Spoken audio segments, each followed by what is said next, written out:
We're joined by Professor John Smithin at York University in Toronto. Thank you so much for being with us. Thank you for inviting me. Now that you are at it, tell us once again, what is new economic thinking to you? What is new economic thinking to me? Well, of course there must be new economic thinking. It must be an understanding of the macroeconomy and an understanding of the monetary economy. So there are certainly new elements. I also think, and I've argued, that to some extent it's also recovering knowledge that we used to have in the past. For example, compare the Great Recession and Great Depression of the 1920s and 30s with our time. There was a response in the 1920s and 30s. That response was Keynesian economics. Now, I certainly wouldn't like to claim that Keynes had everything right.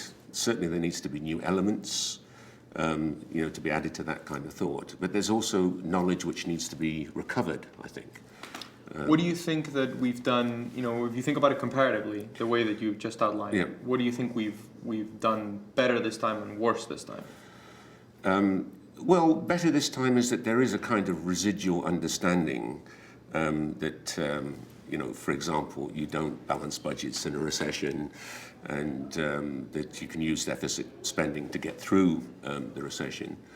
But there's been no attempt this time to rethink the economic theory that underlies the mainstream approach to subjects. And indeed, one would have thought that since 2008, the Great Depressions, the Great Recession, so to speak, and the continuing dislocation from now to then, you'd have thought there had been a great change in the way that macroeconomics in particular was taught in the graduate schools. And it's not. It's been business as usual.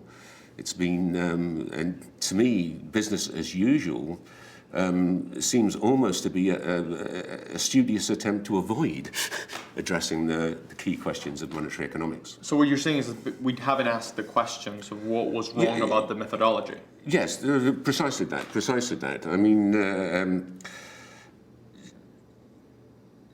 obviously something is wrong with the model, what you might call the consensus model, which existed before the crash of 2008.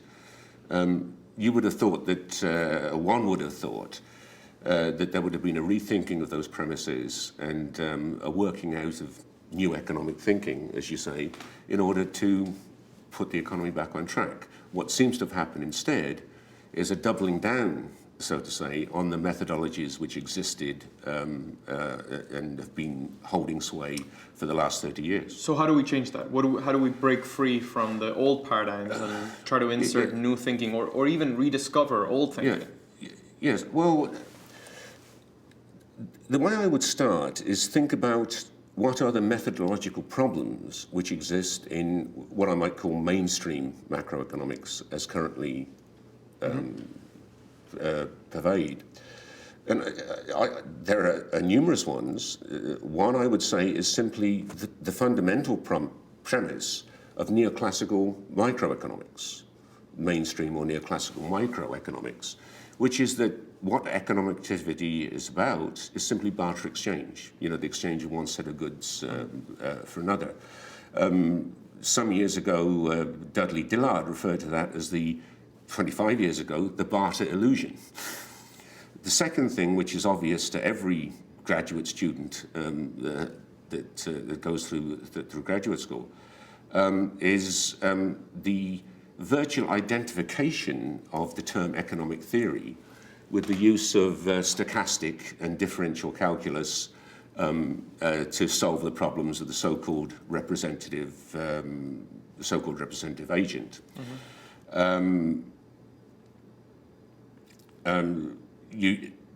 John King called that the micro foundation's delusion. Right. And I've been fond of saying that the illusion, the barter illusion, has been with us for a long time. The micro foundation's delusion is a relatively more recent vintage, but together it's those things which have blocked the mainstream economics profession from achieving understanding of macroeconomic issues and monetary issues at a time when that's most urgently needed. For our audience, how would you describe the problem with the approximation to barter? right? Why is that a failing of the profession, and it creates a methodological problem thereafter? Yes, well, because if we're talking about the economic system called capitalism, money is fundamentally important. In order to make a profit, you can almost use the Marxian M, C prime, M prime. You start with a sum of money, you convert that into commodities, you use those commodities to add real value, that would be the C prime, and then the object of capitalism is to make more money, M prime. The thing that's always astonished me is how one can imagine there can be any profit, okay, if M prime is not greater than M. If you want to make money, how can you make money if there is no more money? That's right. You know, obviously this goes back to the idea of credit creation. You know, what is money in a modern economy? It's simply bank deposits, the asset side of the bank balance sheet. So I beg your pardon, the liability side of the bank balance sheet is the money. What's on the asset side of bank loans and other investments? So as a matter of simple logic, if there is to be any money in existence, there must be more credit creation, there must be more assets purchased by the banks, must be more loans. So do you think that, going back to the neoclassical question, do you think that we've gone too far in the direction of believing in the idea of homo economicus, which we've perfected in a way with our models, but we haven't really broken free from? Yeah. It's not so much a question of homo economicus, because the point is homo economicus would not exist in a world in which you could only rely on barter exchange. Right. I mean, the fact of the matter is that this idea of barter exchange is a complete myth. When did it happen? When was there ever a fully functioning market economy which operated in the ways that we think of economies operating today, in which there was no money? The answer is never. Never. I mean, there obviously, obviously barter is possible. You and I could barter an item now. I could change your nice suit for my not so nice suit, for example. But that's not capitalism. Right, that's right. And there's been no society anywhere in the world which has existed on that basis. So what's the point of constructing a theory of that world? It cannot be applied. And expecting it to apply to a world which is quite specific, and which involves, as we pointed out, credit creation and money creation in order for profits to be generated. So if we think about these problems that we have with our current methodology, how do we change that from the teaching perspective? You're involved with INET in a project of trying to make that happen. So how are you doing that? Well, as I say, I would identify those, first of all, the methodological problems. I mean, the next one, in addition to the two I've just mentioned, is the use of econometrics, statistical probability theory as the main empirical method. I say main. Why is that? Well, because in fact the theorems of statistical probability theory do not apply in the social world. The ontology of the social world is different than the natural world. So strictly speaking, we can't use those methodologies. I say strictly speaking again. If you notice the caveats I'm making, we can come back to those later. And then what's the final one? Well, one of the great obsessions of all economic schools of thought is a thing called capital theory. And there have been many debates about what is capital and so forth. And yet, in reality, they've been debunked long ago. There's actually no coherent theory of capital in any of the in any economic school of thought that I'm aware. So how do we teach? So one has to get out of the quagmire of capital theory. So in order to get out of the quagmire, how do we change the teaching and the curriculum? Well, you then think, well, what would be a correct methodology? The first is to use explicitly macroeconomic methods. Not try to transfer from the microeconomy. Yes, exactly. Not to use the so-called micro foundations approach. Why is that?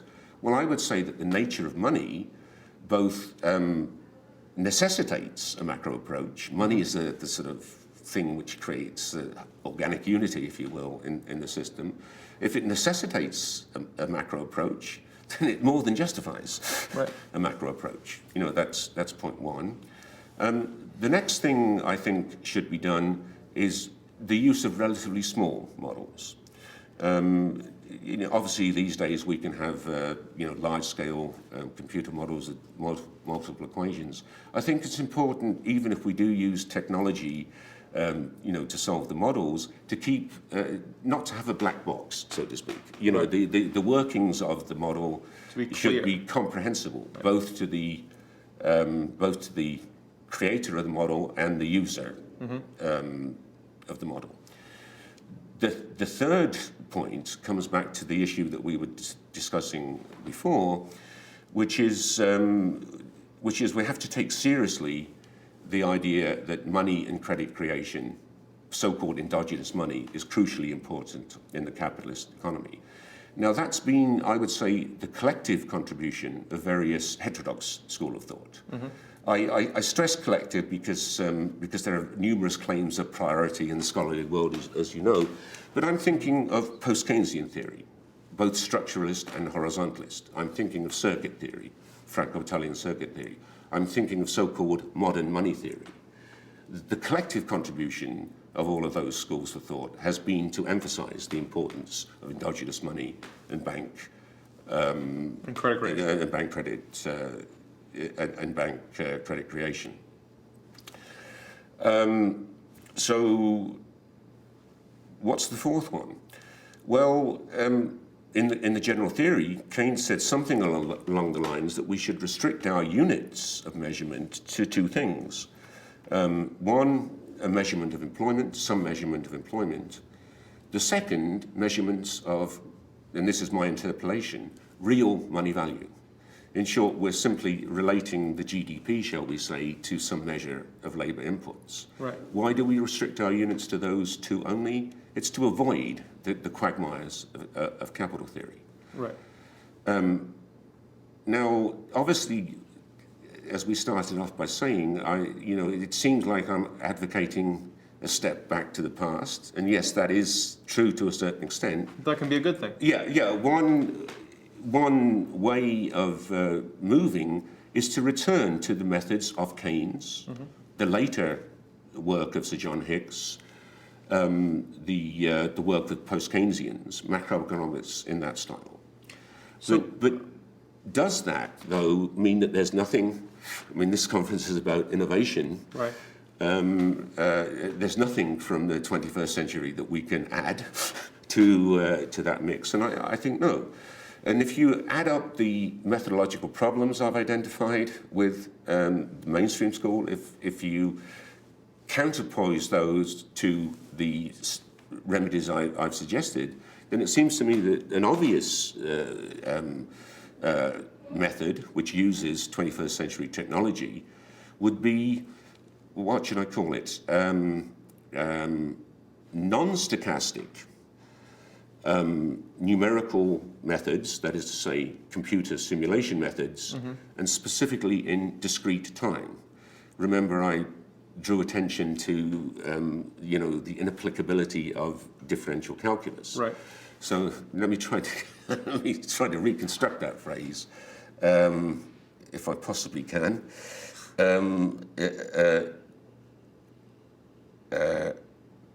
Non-stochastic numerical methods, computer simulation methods in discrete time.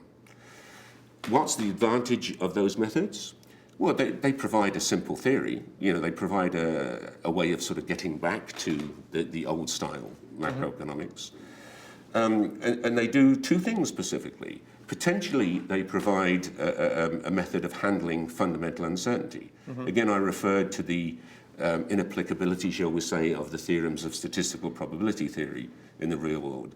This fundamental uncertainty was something that was emphasized by Keynes. Right. And I claim that, that a method which can handle fundamental uncertainty is, as I say, this non-stochastic simulation. And we currently do not. And we currently do not do that. And I mean, in a sense, it's fairly simple. you simply add a parameter to the model, measuring, shall we say, the state of liquidity preference, the state, psychological states and so forth. And it can handle fundamental uncertainty in that way. The second, it provides an empirical method which is not induction, which is the usual statistical method. Right. Potentially, it provides a method which is called abduction, not from the Seraglio, but it's a method of sort of going back into history or any past period and not resting your whole case on one regression analysis or something along those lines, but working out what must have been the case, right? In order for such and such a thing to happen. I mean, for example, suppose there's a austerity program which causes a recession. Okay, well, that's a bad thing. Okay, but people then will react to that, and sometimes they react to it in one way, and this is the concept of reflexivity, right, which George Soros has pioneered. One possibility is that in the next period, people panic. Right. They start dumping all their stocks and so on and so forth, an increase in liquidity preferences, we would say, and that sets the ball rolling. But in another way. And these methods, you can use multi-stage techniques to kind of pinpoint when these different things occurred in the history. And how each period learned from the next, and their preferences that were adapted. Right. Yeah. And the point is that you end up, if your theory is sufficiently complete, you end up with shall we say, a change in taxes does X, Y, Z, affects inflation, affects growth, affects whatever. Right. A change in liquidity preference, as we say, also, affects all of the same variables, but not all 100% in the same direction. So not only do you have to, for example, if you say that high taxes cause a recession, or if you say an increase in liquidity preference causes recession, not only do you have to observe that, but you have to observe the other predictions. Right. What is it going to do to inflation? What is it going to do to real interest rates? All the other variables that you have, and it's rather like evidence in a detective story. You're searching for the yes, I mean, you keep putting the pieces of the puzzle together, right? And then eventually you end up, this must be the solution. But it's only a process of trial and error, and as I say, that technically would be called abduction, I guess, right. As opposed to induction. Right. And I think that the method I'm suggesting would enable that type of empirical method. Great. Well, professors, thank you very much for your time, and thank you for being at INET with us. Oh, thank you very much.